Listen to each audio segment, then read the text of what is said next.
seconds. You know this already.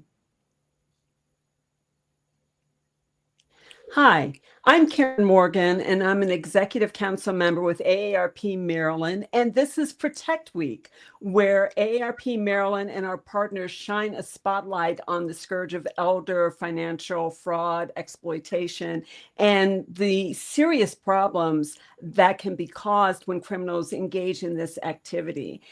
So we are bringing together a number of experts in different areas to talk about this and to help give you information so that you can stay more protected and that your family and friends can stay more protected. So today I am really happy to have Jacqueline Cooper. She is CEO of the Maryland Blockchain Association, and we actually met while testifying on a bill in the Maryland legislature. So I'm really happy to have you here. And Jacqueline is a talk show host for the Government Blockchain Association. She's a partner at the Cogent Law Group in Washington, D.C., and her legal practice is in the area of blockchain, Web3, and innovative technologies. So we are taking a walk on the wild side today as we look into the cryptoverse and ways in which we can identify fraud and maybe protect ourselves from fraud. So, Jackie, it's so good to have you. Thank you so much for taking time to be with us. Yeah, no, I'm really excited to be here, but also glad that we're able to kind of share some information for your audience as well as for the audience that I have as well, because I know we're going to be sharing this out. And it's an important topic because we all can become victims. I know I've become a victim, and I'm very knowledgeable. So, it's a different type of street awareness. Now, there's a lot of things going online, and we need to be diligent. We really do. And one thing that I keep telling people when I do my own presentations is that anyone is susceptible to fraud. Don't fall into this myth that some people are invincible and other people are not. We're all susceptible. No one is invincible, and it doesn't matter how much of an expert you are. At the right time, under the right circumstances, you can be targeted and defrauded. So I'm glad that you said that, because you're totally an expert, Mm-hmm. but you got bit. I've been called an expert, rightly or wrongly, and I've gotten bit. And Nobel Prize winners have gotten bit along with everybody else. So because of the emotional connection that these criminals make, and we're all vulnerable because we have emotions. That's the dead link into fraud, not your intelligence. It never was. Yeah, exactly. I think that, we want to trust people. And there's two different ways to approach this. There's looking at the person who's approaching you, and then also the content that comes across your tech. So whether it's your phone, whether it's your computer, whether it's, so that content, you might know that person, you might not know that person. And so how you approach that also will help you know how are you preventing from being defrauded or scammed. I know I have two different LinkedIn profiles, and many of my associates are connected on one side. And so recently I went over to my other side and I started to connect. And some individuals said, "Is that you? We're already connected. Been connected for years." I said, "Yes, I have two profiles. I'm trying to connect you on both so you can see what I'm doing on both sides." But again, we have many ways that we can be approached, both face to face as well as online now. So we have to kind of think in a hybrid type of situation. Right. So in the cryptocurrency universe, we have, the virtual world is it's pretty much everything. And the ways in which we normally interact to manage finances don't necessarily apply in the crypto world. For example, for those people who don't know, in the traditional currency world, we have like a centralized way of managing that currency. It's a fiat currency. In the case of the United States, that currency is backed by the full faith and credit of the United States government. And there are banks which are centralized sorts of, regulatory agencies and that sort of thing.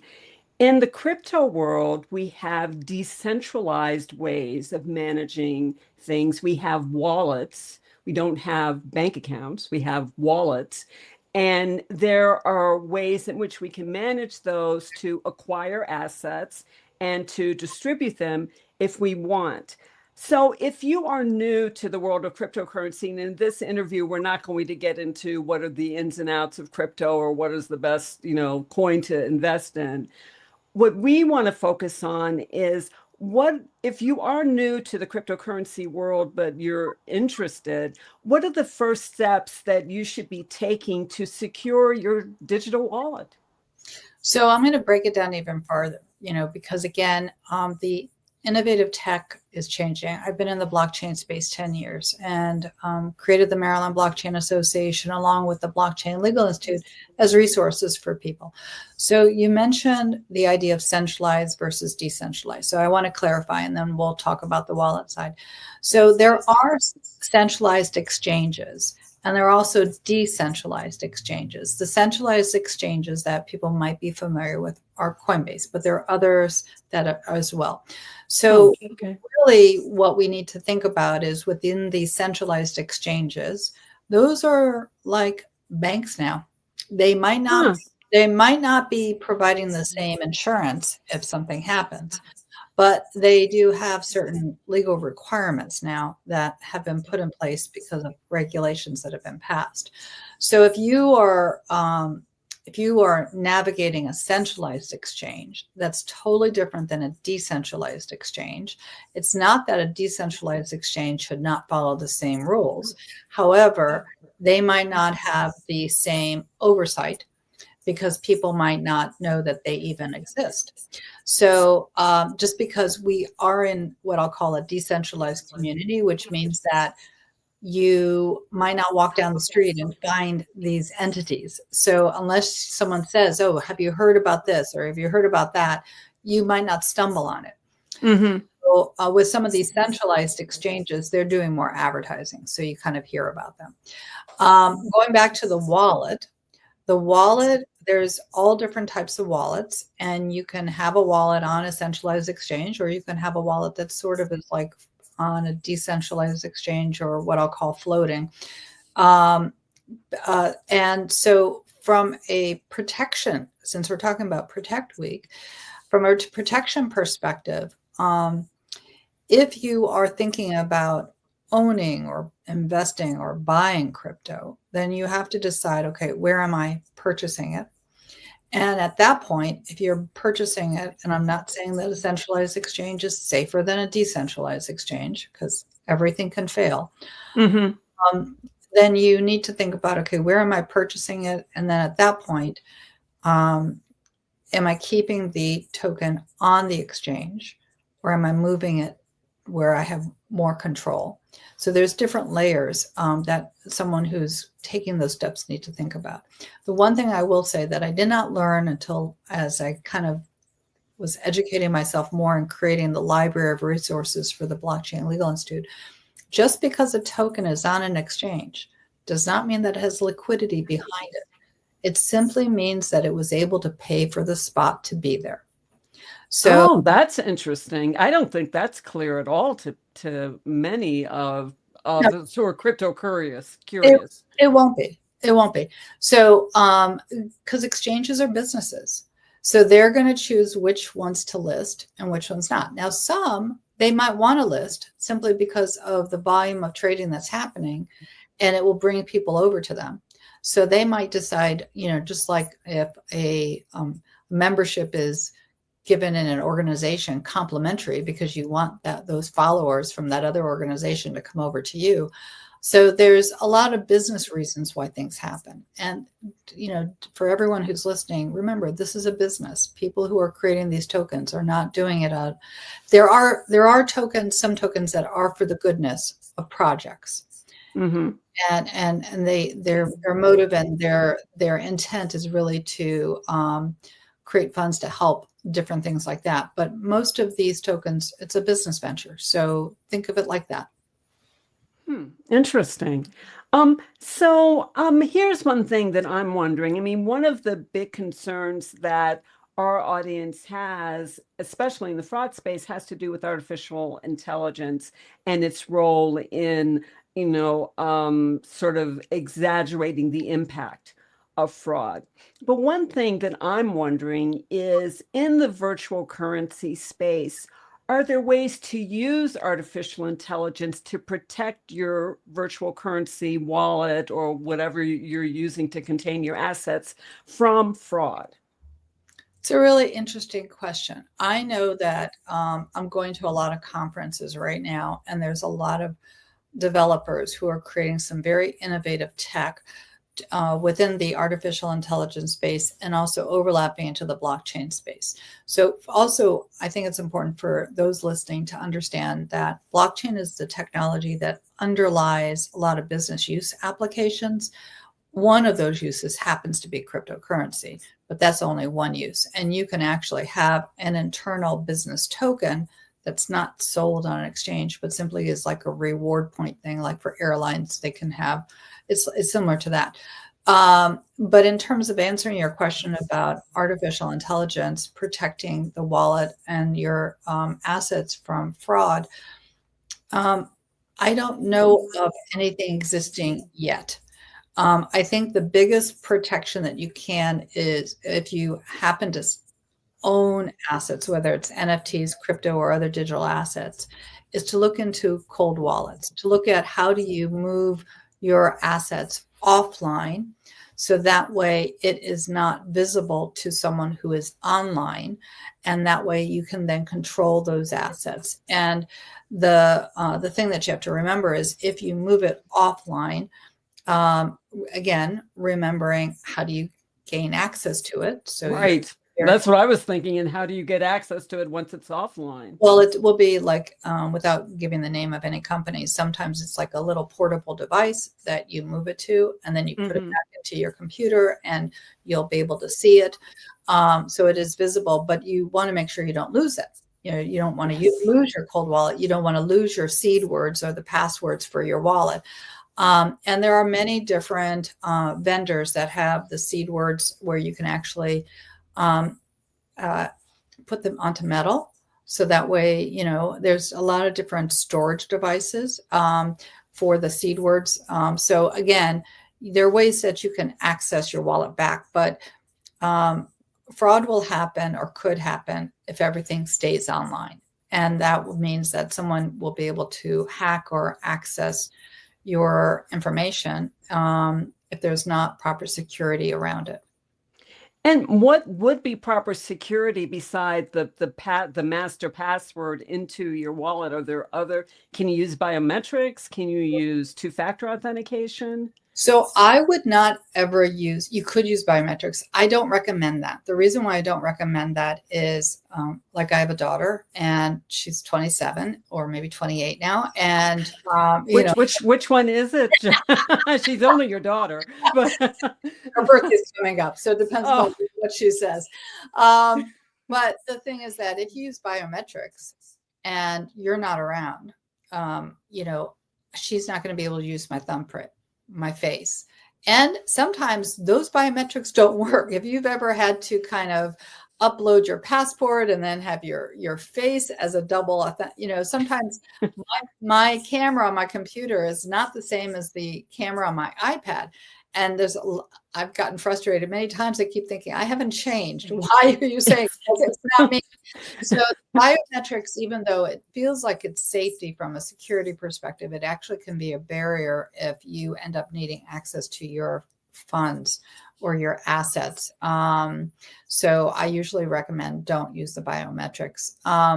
The best way, you can use a VPN, but that's still not going to protect your assets thoroughly. The best way really is to have them offline if you can move them. And by VPN, you mean a virtual private network, which is something that I know I use all the time, but you're right, there are limitations to that. It creates a veneer of privacy, which doesn't always exist. And also keep in mind, sorry to interrupt, but the tech people who are out there who are looking to take your assets and steal them, they're very savvy. So they're going to know the workarounds. They're going to know the holes within the, the various online portals that we are using. And, in terms of also changing your passwords, or, making sure that, you're doing things on a regular basis like that. I think as consumers, we're lazy sometimes. Mm-hmm. You know, we use the same password sometimes for multiple accounts instead of figuring out how to kind of diversify it. So that little bit of extra time can make all the difference. And obviously, my memory, is good, but sometimes it's very forgetful. So I write things down, and I know there's, sometimes for people about writing things down, but that's not, that's okay for you. And it's also okay for your family. So you can also attach it to your will and have it another piece of evidence as to where you've been and what is there for you. That's so important. I know I often tell the story about how frustrated my mom would get because I kept stressing, you need a different password, you need a different password. She's like, you're driving me crazy. It's like, it's not me, it's them. But then I said, it's okay to write it down. Yeah. And so she did keep a record of all of her passwords. And when she passed away and I was the executor of her estate, that record was hugely helpful because I needed to pay bills on behalf of her estate. And I could do that immediately because I knew how to get into those accounts, and because she'd written the passwords down. Yeah. And I know a lot of people are look at password online organizers. I mean, I'm not saying don't use them. I'm not using one currently because, again, my concern is what happens if that company goes down. And so, or sold, or their policies change, or they decide to monetize. Right. Which And is what happened. Yeah. And what I'm always looking at is, again, I add my digits together. So I'm as young as my digits are together, but I'm looking at, okay, 30 years down the road, will that company be there? Because that might be 30 years down the road is when my daughter might need to have that information. So, and, again, I'm thinking, okay, how do I create long-term information for her? Mm-hmm. Yeah, and that's definitely something to keep in mind because companies do change policies. And, AARP Maryland recommends that people use a password manager. And I'm fine with that. I agree with you. I think you should do what's best for you. But you just need to be aware that these are companies that exist, that can be merged, that are subject to takeover or, like you said, failure or anything. So even if you use a password manager, you just don't go on autopilot. You have to make sure that the policies in place still fit what you think you were buying into when you decided to retain the password manager. LastPass would be an example of that, where their policies changed and maybe were not as favorable. So maybe you want to switch to another type of password manager, but you have to keep watching them to know that. Exactly. And the other thing that I would say is, because most of us don't read our terms and conditions, Right. even though my background's law, I don't read, the terms and conditions because they're so long. Ain't nobody got time for that. No, but the important thing is to make sure your family member knows how to access like that password manager as well. And if there is an ability to give beneficiary on any of these online portals, then definitely do that. Because if for some reason they need access to your phone or some other now there's all these double Google authenticators, and so your family also needs, from a fraud protection, great, they're constantly alerting you, but from a family protection, if they're not doing something fraudulent, you're trying to protect your family also in this situation so they can access what it is that you need in the time of your need. And so that going back and forth is very confusing to us, let alone to the family member that's thinking, okay, I can't access it. Now, where on your phone was it that I should be looking? Is it your email? Is it the Google Authenticator? That's why writing it down and showing the flow of action of what the account is, where it has to go for double authentication, if there's a certain password or other, sometimes there are memory words, Right. yeah, so the prompts. And so if you don't write down what those prompts are, if your, family member doesn't know that it's your favorite food or dog or whatever it is, then they're going to be lost and they won't be able to access it, and they'll be really frustrated at a time of need. And that can be particularly problematic if you're talking about accessing a crypto wallet that a person may have, because what if the owner of the wallet becomes incapacitated, and now as a family member you need access to funds to help provide care?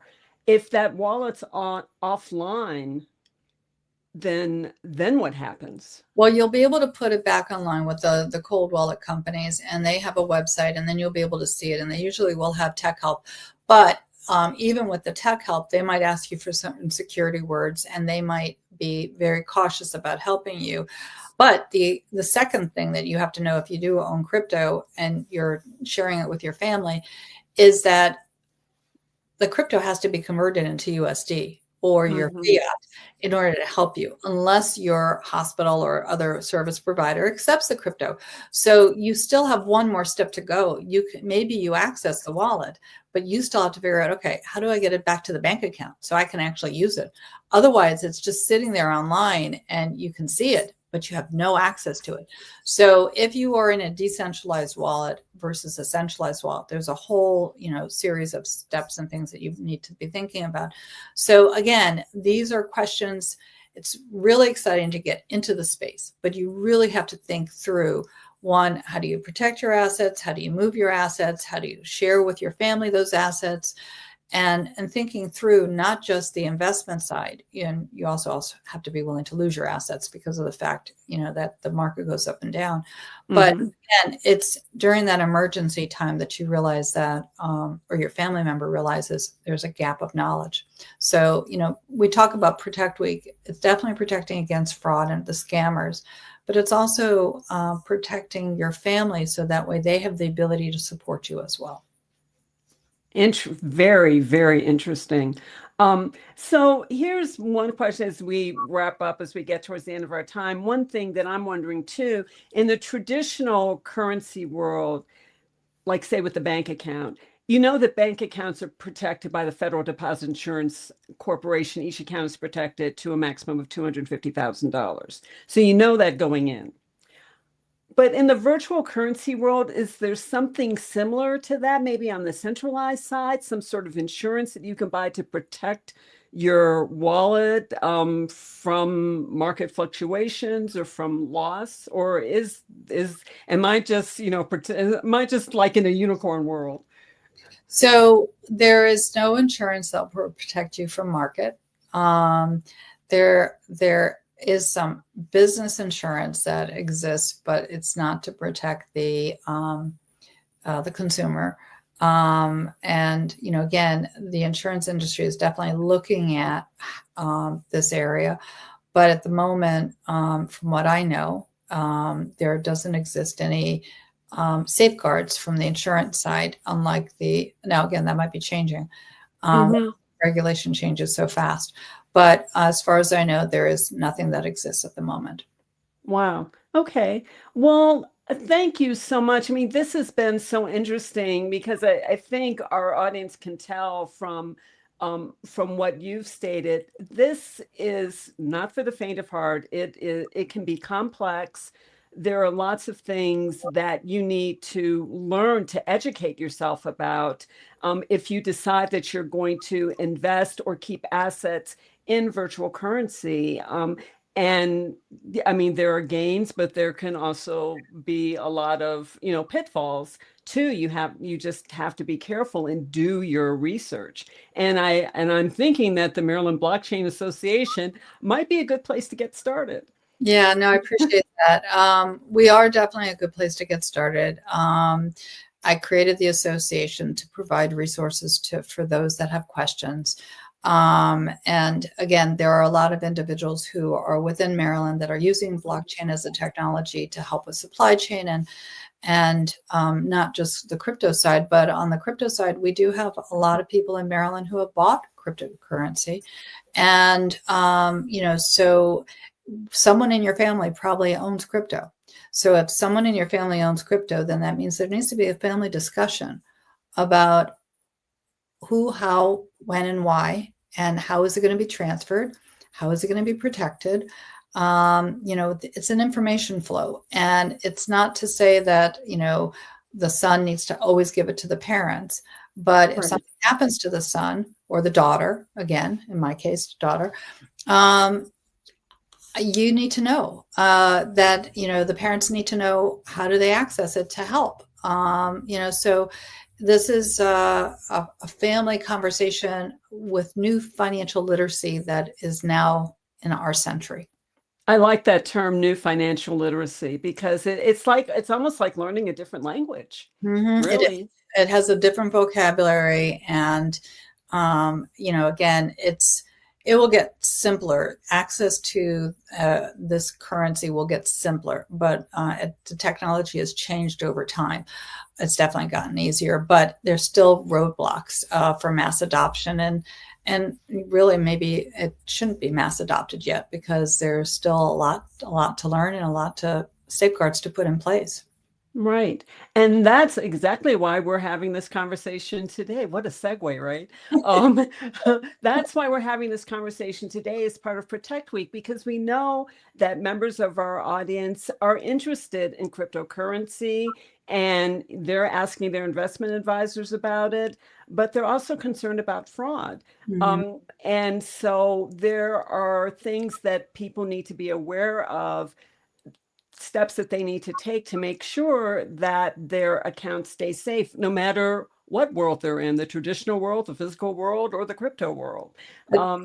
So thank you so much, Jackie. We really appreciate you taking time from your busy schedule to talk to our audience about this and just like initiate, what are some things that people need to do, just answering those basic questions. And I guess what I want to leave you with again is Protect Week, AARP.org/Maryland/Protect Week. That is our annual campaign. We're approaching our 10th year now. That's our annual campaign to shine a spotlight on elder fraud, abuse, and financial exploitation. And talking about cryptocurrency and ways to protect your assets from fraud is part of that. And we have lots of other resources. They are free to anyone, regardless of age. You do not have to be an AARP member. So please check out our website during Protect Week, which will be for 2025, June 16th until the 20th. We will have shred events. We'll have a teletown hall, press conference, and the social media interviews will be part of our platform during Protect Week. So thank you so much for joining us, everybody. Jackie, thank you again for joining us, and thank you for this great information. It's really is giving us something to think about. No, I appreciate it. And just one last little tidbit. If you are hacked or you do have a situation where your cryptocurrency has been taken, it is traceable. There are steps. It's not easy, but there are ways to track and trace. So that's a whole nother conversation that we'll have. But again, the primary thing is prevent. Then you don't have to worry about or think about how do you regain. Exactly. Words to live by for sure. So thank you so much, Jackie. We really appreciate it. And remember, AARP.org/Maryland/Protect Week for more information and resources to keep you and your family safe. Thank you, everybody.